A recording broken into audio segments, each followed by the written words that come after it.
Côté de la mine descendue des collines camarades, sortez de la paille des fusils, la mitraille des grenades.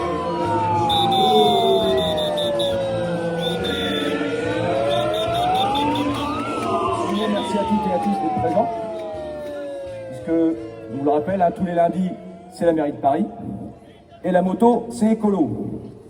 Alors, justement, en parlant de moto, je voudrais vous faire écouter une interview qu'avait donnée Moto Magazine à Madame Hidalgo, enfin que Madame Hidalgo plutôt a donné une interview à Moto Magazine. C'était lors d'un événement qui s'appelle Tout en moto, qui est un événement organisé pour la journée de la femme par l'association Tout en moto, qui est donc une association proche de la FFMC, que nous soutenons bien évidemment dans le combat pour le droit des femmes dans la société, et qui, donc à cette époque, avait invité Madame Hidalgo sur cet événement. Madame Hidalgo, à l'époque, n'était pas encore élue, elle était en course à la mairie de Paris contre Madame Nathalie Kosciusko-Morizet.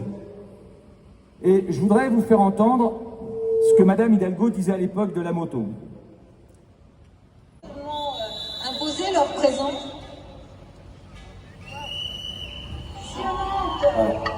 Qu'est-ce que vous êtes venu leur dire au sein de D'abord, leur dire que le message qu'elles portent, c'est à la fois un message d'égalité. Ce sont des femmes motardes dans un monde d'hommes et elles ont su non seulement imposer leur présence, mais faire en sorte que ce soit dans une alliance avec les hommes motards qu'elles prospèrent et qu'elles font prospérer la pratique de la moto auprès des femmes.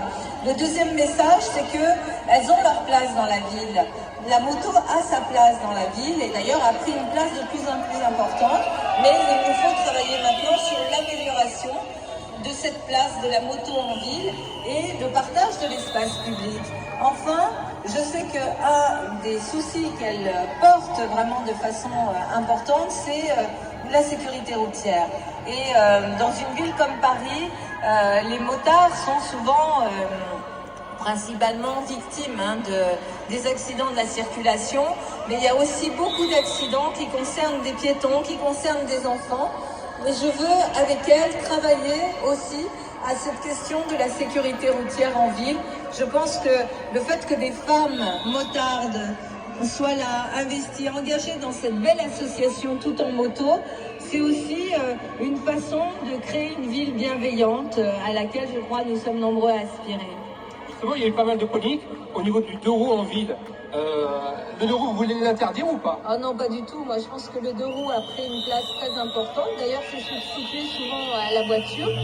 On n'avait pas forcément anticipé cette explosion des deux roues en ville. Il faut continuer à améliorer, on l'a fait, la question du stationnement, mais il faut y travailler encore. Au niveau de la pollution? Au niveau de la pollution, il faut travailler effectivement sur la baisse des émissions et notamment des particules fines. Et troisièmement, il faut vraiment travailler sur la sécurité routière, sur comment, et pour les motos qui sont fragiles par rapport aux voitures, et pour les piétons, on peut ensemble, à partir de l'expertise qui est celle des motards, travailler à un espace public dans lequel chacun a sa place. Une moto ancienne pourra continuer de rouler dans Paris? Écoutez, on verra tout ça, parce qu'il y a des normes aussi qui ne dépendent pas que de Paris, mais voilà, je crois qu'il faut être très attentif aux questions de pollution et notamment d'émissions de particules fines. On sait qu'aujourd'hui, il y a 40 000 morts par an en France liées à la pollution des véhicules motorisés. Donc ça, il faut l'intégrer, il n'y a pas de conditions particulières à faire, mais en revanche, on doit pouvoir travailler ensemble sur une amélioration de la place de la moto, qui a toute sa place, voilà. Mais avec...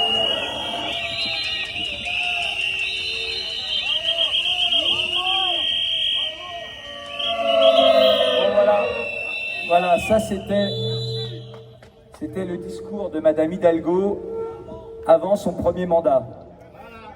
Je vous rappelle aussi qu'à l'époque, lorsqu'elle était en course à la mairie de Paris contre Nathalie Kosciusko-Morizet, on avait été voir Madame Hidalgo, elle nous avait gentiment reçus. Ça c'était... Donc voilà, donc je vous disais juste que c'était à l'époque où Madame Hidalgo nous recevait très gentiment et on pouvait discuter. C'était l'époque d'avant qu'il y avait besoin de l'alliance avec les radicaux écolos pour pouvoir passer à la mairie. Voilà. Et à l'époque, effectivement, quand on était allé la voir, on lui avait dit, Madame Hidalgo, à quelle sauce vous voulez manger l'usager de motorisé? Et on était allé la voir elle, et on était allé voir parallèlement Madame Kosciusko-Morizet, Nathalie Kosciusko-Morizet, puisqu'elles étaient toutes les deux en course vers la mairie de Paris, comme je vous le disais. Et Madame Hidalgo, à l'époque, vous avait dit, écoutez, je vous promets plus de 40 000 places de stationnement pour les deux roues motorisés, et je vous promets que le stationnement de roues motorisées restera gratuit à Paris. Voilà. C'est la réalité, hein, on ne vous ment pas. On ne vous ment pas. Alors, ce qu'il faut reconnaître aussi, parce que quand même, il faut être honnête, lors de son premier mandat, ces 5 premières années, Madame Hidalgo a respecté sa parole.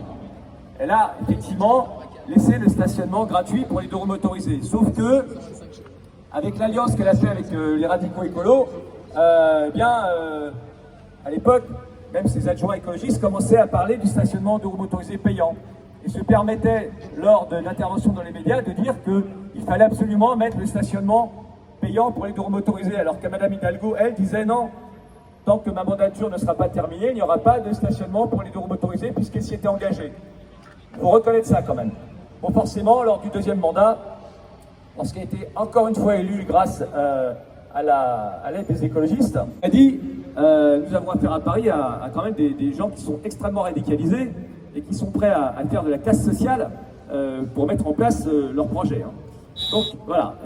Donc quand elle a eu besoin de ces gens-là, eh ben, forcément, elle a changé son fusil d'épaule. Et c'est là où elle a commencé à parler vraiment de stationnement payant pour les deux roues motorisées. Donc vous voyez qu'en très peu de temps, tout peut changer par rapport à la volonté politique d'un maire ou d'un élu. Voilà, ça tient à ça. Mais c'est comme un petit peu le contrôle technique. Vous voyez, on ne va pas parler du contrôle technique aujourd'hui, puisque vous en avez parlé plein de fois hier. On a eu une manifestation qui sont pas mal, 3000 motards et motardes contre le contrôle technique. Mais voilà, ce qui s'est passé avec le contrôle technique, c'est que le conseil, alors le gouvernement dit oui, il n'y aura pas de contrôle, il n'y a pas de contrôle technique. Le conseil d'État juge, et puis le gouvernement, enfin le ministre, M. Clément Beaune, dit ah bah alors je vais retourner ma veste et donc il y aura un contrôle technique. Alors qu'il y a des alternatives qu'il peut mettre en place. Donc voilà, vous voyez, tout ça c'est de la volonté politique et on joue avec nous un peu comme avec des yo-yo. Donc ça c'est quand même pas normal et c'est pour ça qu'on est là aujourd'hui pour faire entendre notre voix, la voix des usagers de roues motorisées. Même si effectivement on n'est pas très nombreux, mais en tout cas on est assidus à cette tâche et nous représentons quand même ici la voix de celles et ceux qui ne peuvent pas venir parce que en semaine les gens travaillent et c'est pas toujours évident. Vous voyez, hier plus de 3000 motos pour le contrôle technique, les gens ont pu venir. 3000 motos c'est à Paris, parce que comme c'était une manifestation nationale, il y a eu toute province cumulée, énormément plus de deux roues motorisés qui ont manifesté pour leurs droits. Voilà, donc on va vous remettre de la musique. C'était important de faire ce petit point par rapport à ce que disait Madame Hidalgo il y a quelques temps. Vous voyez que les temps changent. Et pour remettre un petit peu l'église au milieu du village. Voilà, on peut remettre un petit peu de musique s'il vous plaît.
Qui vous tiennent?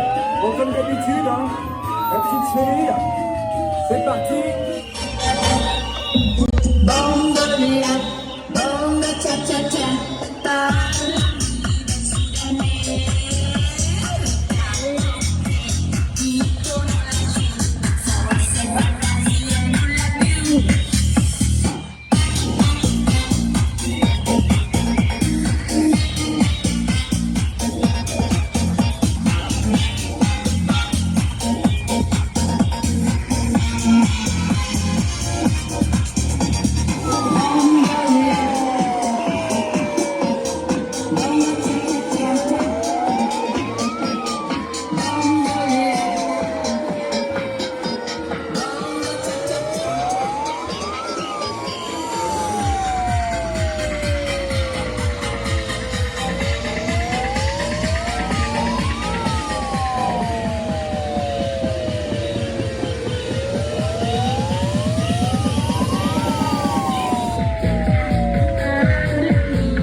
Voilà.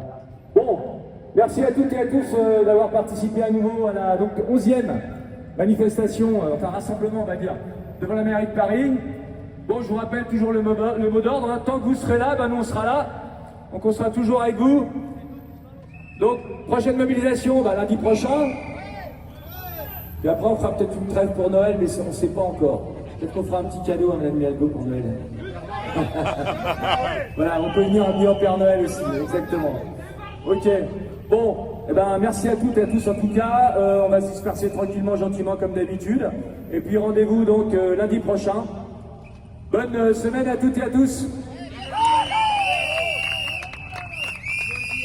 Jean-Marc, l'écologie, c'est à partir de combien de verres? Je sais pas. bah à la prochaine. Hein. Ouais. On en aura d'autres. Jusqu'au bout. Allez.